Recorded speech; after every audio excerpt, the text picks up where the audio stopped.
আমি রাজাকার নই।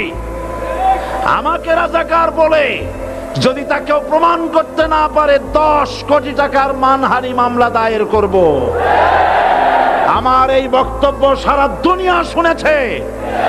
পার্লামেন্টে আমার এই বক্তব্য রেকর্ড হয়ে আছে। সেদিন 3 শতাধিক পার্লামেন্ট মেম্বারের কেউ আমার চ্যালেঞ্জ গ্রহণ করেন নাই। যে কোনো ব্যক্তি পার্লামেন্টে গিয়ে আমার বক্তৃতা দেখে আসতে পারেন। এরপরে 1997 সনের 7ই অক্টোবর দৈনিক জনকণ্ঠ পত্রিকা যখন আমার বিরুদ্ধে লিখলো, সেই পত্রিকায় সাঈদীর ওপেন চ্যালেঞ্জ 8ম পাতা 1997 7ই অক্টোবর, এত বড় 2 কলমে হেডিং।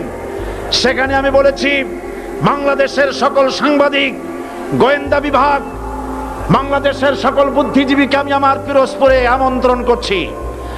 আমার উপস্থিতিতে যদি কেউ প্রমাণ করতে পারে বাংলাদেশের স্বাধীনতা যুদ্ধের বিরুদ্ধে আমার কোনো ভূমিকা ছিল, সজ্ঞানে স্বেচ্ছায় জাতীয় সংসদের সদস্য পদ থেকে পদত্যাগ করব। 3 বছর পার হয়ে গেছে, আজ পর্যন্ত কেউ এই চ্যালেঞ্জের মোকাবেলা করে নাই।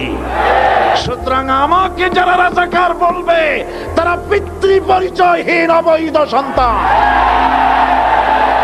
1971 সনের, শোনো মুসলমানেরা, 1971 সনের কোন কাদা সাঈদীর গায়ে লাগে নাই। আমাকে রাজাকার বলে জনগণ থেকে বিচ্ছিন্ন করবা, জনগণ থেকে আমারে বিচ্ছিন্ন করা যাবে না।